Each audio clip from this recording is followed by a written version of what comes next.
Bienvenue sur ma chaîne. Ici, nous publions une histoire chaque semaine. Si vous aimez des histoires, abonnez-vous à la chaîne. Dans cette vidéo, je vais vous raconter l'histoire d'Astou, une jeune fille qui travaillait en tant qu'une femme de ménage dans une famille et enceintée par le mari de sa patronne. Restez jusqu'à la fin pour mieux comprendre cette histoire intéressante qui pourra vous éviter un cas pareil ou l'un de vos proches. Dans un coin reculé du pays, vivait Astou. Une jeune fille dont la beauté n'avait d'égal que la pureté de son cœur. Née dans la simplicité, élevée dans la droiture, elle ignorait encore que son destin allait bientôt prendre un tournant inattendu. La caméra suit Astou, 18 ans, silhouette fine, peau éclatante, foulard bien noué sur la tête. Elle lave des calebasses près du puits. Sa mère, Maman Kadi, la rejoint avec un sourire tendre. Maman Kadi. Tendant une serviette. Ma fille, repose-toi un peu. Tu travailles sans cesse depuis le matin. Astou. Souriant, taquine. Maman, si je ne fais rien, qui va t'aider? C'est toi qui dis toujours que les mains oisives attirent le diable. Elles rient ensemble. Astou se sèche les mains, s'assied à côté de sa mère sous l'ombre du manguier. Tu sais, tu n'es plus une enfant. Les jeunes du village te regardent. Certains viennent me parler en cachette. Astou. Rougit, gênée. Je n'ai rien demandé, moi. Justement. C'est pour ça qu'ils te veulent tous. Mais, ta tante Maria m'a parlé. Elle peut t'aider à aller en ville.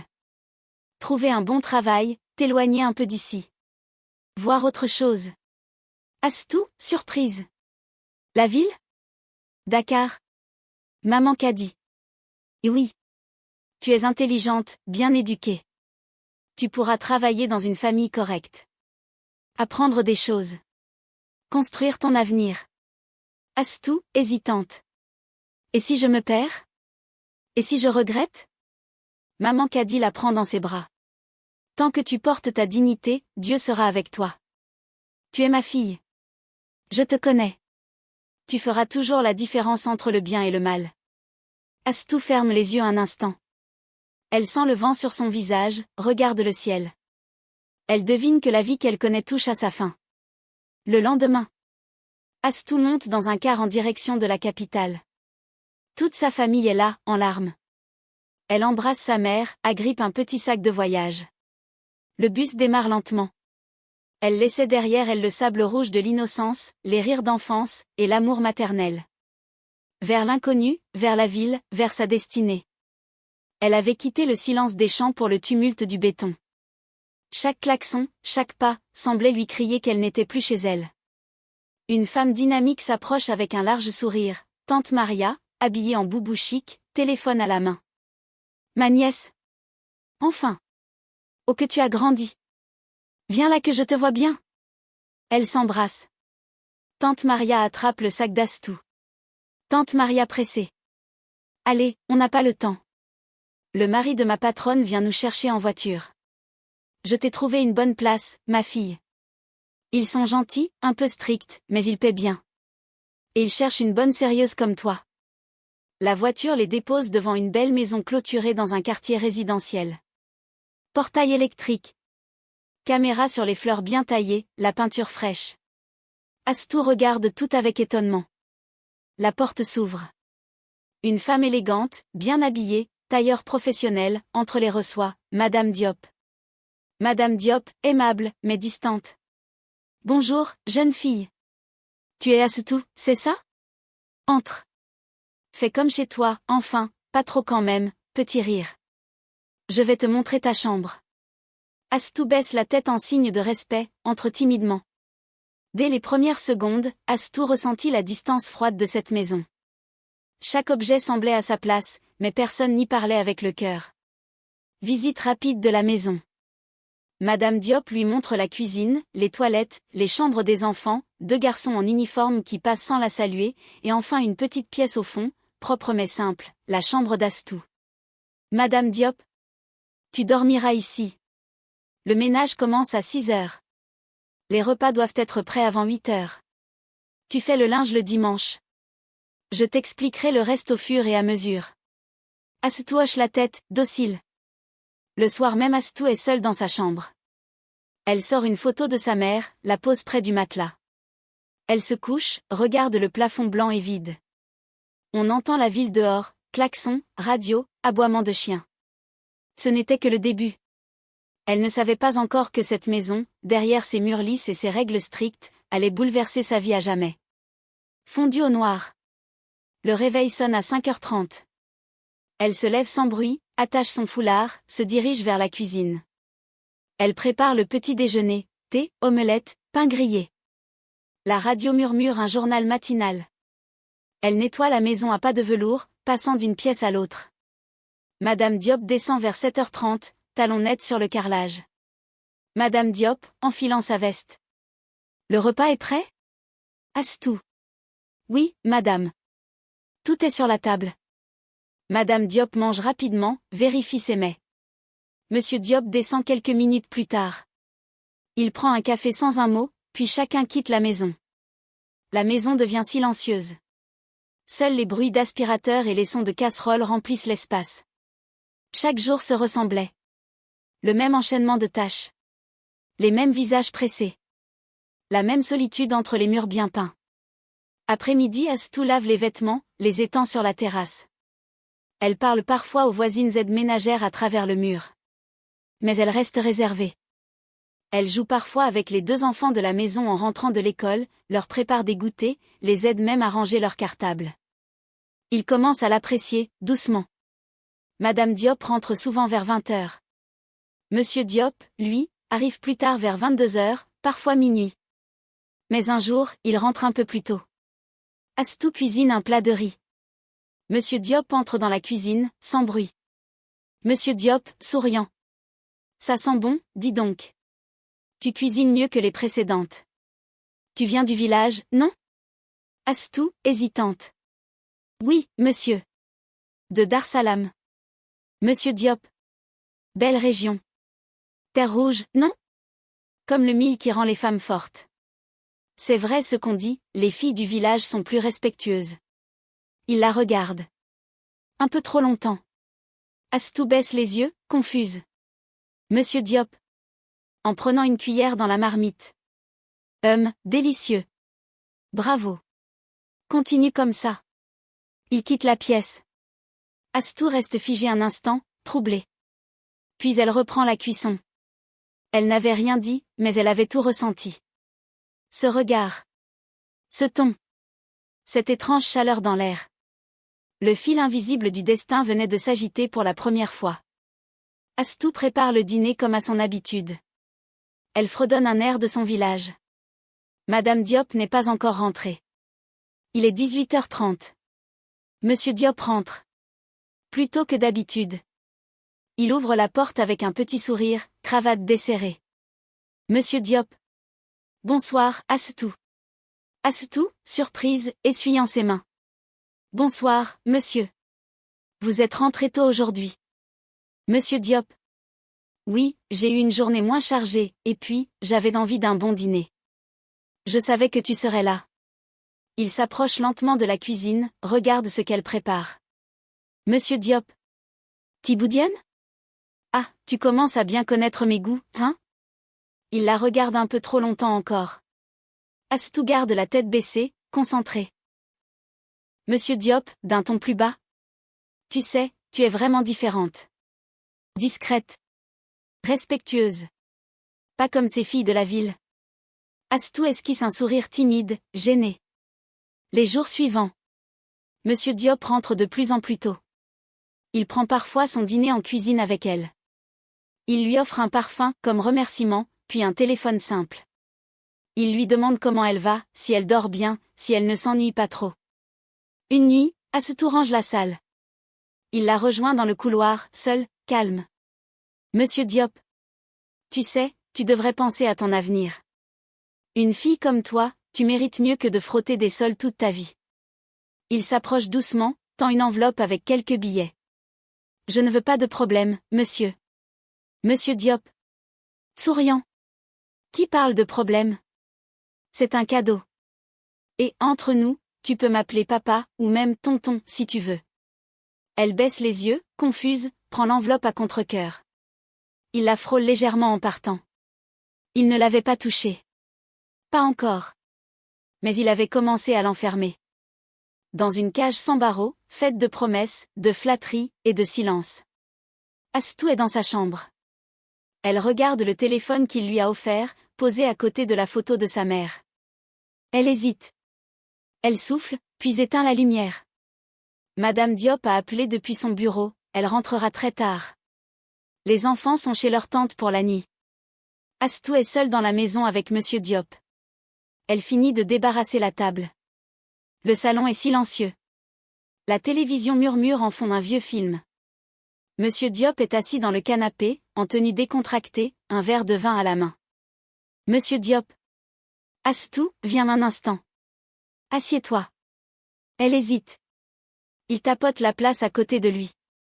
Elle s'assoit timidement, sans le regarder. Monsieur Diop. Tu travailles trop. Tu mérites de souffler un peu. Tu es encore jeune, tu sais. Une femme comme toi, devrait être aimée, respectée, chérie. Astou ne répond pas. Elle joue nerveusement avec le bord de sa jupe. Monsieur Diop. Je pourrais t'aider. T'installer. T'inscrire à des cours. Même t'envoyer au village avec de beaux habits. Tu ne mérites pas une vie d'esclave. Il se penche légèrement, sa voix devient plus douce. Monsieur Diop. Je peux être quelqu'un pour toi. Quelqu'un de bien. Je ne veux pas te faire de mal. Il lui caresse la main. Elle sursaute légèrement, mais ne la retire pas. Les émotions se bousculent dans ses yeux, peur, confusion, solitude, mais aussi une faille de naïveté. Il avait su attendre.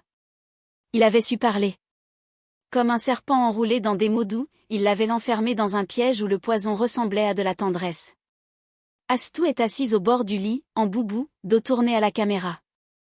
Les draps sont froissés. Elle serre un petit chapelet dans la main. Les larmes coulent silencieusement sur son visage. Ce soir-là, son innocence fut volée. Pas dans la violence, non, mais dans le déséquilibre. Celui entre l'autorité et la naïveté. Entre les promesses et le silence. Le silence du lendemain. Le lendemain matin. Astou travaille comme d'habitude. Elle prépare le thé. Monsieur Diop descend, la salue avec un regard complice. Elle évite ses yeux. Ne dit rien. Tout est redevenu normal. En apparence. Et c'est souvent ainsi que naissent les tragédies, dans les silences. Les silences qui étouffent. Les silences qui détruisent. Les premiers signes de grossesse, qui marquera le début d'une nouvelle tension dramatique dans l'histoire. Les premiers signes de grossesse. Cette scène est un tournant dramatique. L'atmosphère change, l'innocence abîmée d'Astou laisse place à l'angoisse, au doute et au poids des conséquences. Le corps parle, même quand la bouche se tait. Les regards deviennent soupçonneux, et la tension commence à s'installer dans la maison. Elle a les traits tirés, les yeux cernés. Elle touche légèrement son bas-ventre, l'air inquiète. Elle vomit discrètement dans la salle de bain. Nettoie sans rien dire. Elle a perdu l'appétit. Elle est lente dans ses tâches. Elle s'arrête plus souvent. Une voisine aide-ménagère lui glisse un regard interrogateur par-dessus le mur mitoyen. Madame Diop commence à remarquer. Dans la cuisine, un midi, Madame Diop entre et regarde Astou de haut en bas. Tu es malade? Tu as mauvaise mine ces derniers temps. Et tu prends un peu, non? Astou baisse les yeux, déstabilisée. D'une voix presque inaudible. Non madame, je suis juste un peu fatiguée. Madame Diop s'approche, l'observe plus attentivement, puis retourne à ses affaires. Mais son regard est devenu plus froid, plus attentif. Le malaise s'installe. Astou titube en montant les escaliers. Elle sursaute quand Monsieur Diop la touche l'épaule en passant. Elle évite les miroirs, se tient souvent le ventre. Elle prie en silence le soir, plus longtemps qu'avant. Un jour, en balayant la cour, Astou s'évanouit brusquement. Le balai tombe. Les enfants crient. Madame Diop accourt, panique, l'aide à se relever. Madame Diop l'amène à l'hôpital. Salle d'attente blanche, odeur de désinfectant. Astou est assise, pâle, les mains sur les genoux. Madame Diop attend à côté d'elle, tendue, l'air soucieux. Une infirmière sort avec un dossier en main. Infirmière. Madame Diop? La consultation est terminée. Tout va bien. Mais, votre employée est enceinte. D'un peu plus de 4 mois. Madame Diop reste figée. Silence. Son regard se tourne lentement vers Astou, qui baisse la tête, incapable de soutenir ses yeux. Le mensonge n'a pas de voix, mais la vérité pousse. Et ce jour-là, dans une clinique immaculée, ce fut le ventre d'Astou qui parla à sa place. La diplomatie du soupçon. Dans la voiture, sur le chemin du retour. Silence lourd. Madame Diop. Calme, mais glacial. Je ne vais pas te crier dessus. Ce serait inutile. Je veux juste que tu me dises la vérité. Astou garde le silence. Madame Diop. Qui est le père, Astou? C'est quelqu'un d'ici, n'est-ce pas? Long silence. Larmes silencieuses d'Astou. Pas un mot. Madame Diop ferme les yeux. Elle comprend. Il y a des vérités qu'on n'entend pas. On les devine. Elle hurle dans les silences, elle brûle dans les regards. Et dans ce silence-là, une femme comprit qu'elle avait été trahie, par l'homme qui partageait son lit. Madame Diop confronte son mari. Ce dernier, loin de nier, propose une solution radicale, propre à la culture polygamique mais lourde de tension, faire d'Astou sa seconde épouse. Le choc est à la hauteur de la trahison. Le ton a changé, la maison n'est plus un cocon de confort, mais un théâtre d'ombre. Tous les personnages principaux sont conscients, désormais, que plus rien ne sera comme avant. Madame Diop est assise sur le lit, dos droit, visage fermé. Monsieur Diop entre, enlève sa veste, détendu. Madame Diop. Froide, sans détour. Elle est enceinte. De toi. Il s'arrête net. Il ne nie pas. Il prend une longue inspiration, puis s'assoit lentement sur le fauteuil en face. Monsieur Diop. Tu l'as emmené à l'hôpital, donc tu sais. Madame Diop. J'attends que tu dises quelque chose. Quelque chose d'humain. Monsieur Diop. Calme, presque détaché. Je n'ai pas abusé d'elle. Je ne l'ai pas forcée. C'est arrivé, petit à petit. Je l'ai aidée, elle était seule, vulnérable. Je ne voulais pas ça. Mais c'est arrivé. Madame Diop. Haussant la voix, amère. Tu parles comme si tu avais trébuché sur une pierre. C'est une fille de 19 ans. Tu as profité de sa faiblesse, de sa situation, de ta position. Silence lourd. Il se lève, approche. Monsieur Diop. Plus grave. Astou garde la tête baissée, concentré. Trahison. Monsieur Diop. Ce n'est pas de la trahison. C'est une responsabilité que j'assume. Madame Diop. Non. Tu assumes l'enfant. Pas la lâcheté. Pas l'humiliation. Elle le fixe. Ses yeux brillent, mais elle ne pleure pas. Elle sort de la pièce, dignement. Monsieur Diop reste seul, figé. Le lendemain matin. Astou, assise sur la terrasse arrière, les yeux perdus dans le vide. Monsieur Diop s'approche calmement, l'air sérieux. Monsieur Diop. Je vais te reconnaître. Toi et l'enfant. Tu deviendras ma deuxième épouse. Officiellement. Elle sursaute. Elle le regarde, effarée. Astou. Monsieur, je ne comprends pas. Je n'ai rien demandé. Monsieur Diop. Je sais. Mais maintenant, c'est moi qui dois faire ce qu'il faut. Tu seras protégé. Astou ne dit rien.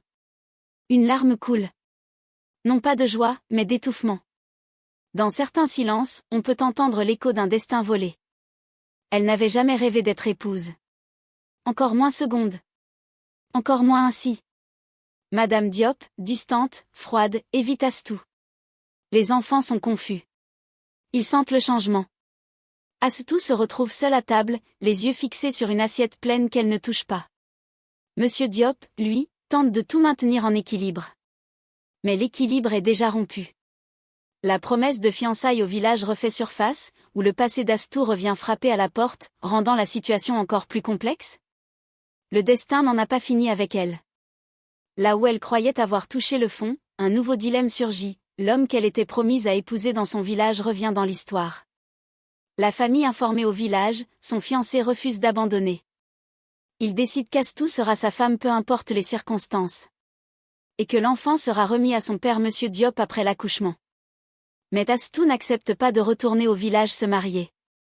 Étant déjà goûtée à la vie citadine, elle décide de rester avec Monsieur Diop. Et sa famille décide de la nier si elle ne retourne pas pour se marier avec son fiancé au village. La situation se trouve compliquée pour elle. Quelle leçon avez-vous tiré de cette histoire? Donnez votre avis dans les commentaires et abonnez-vous à la chaîne pour ne pas rater la prochaine histoire.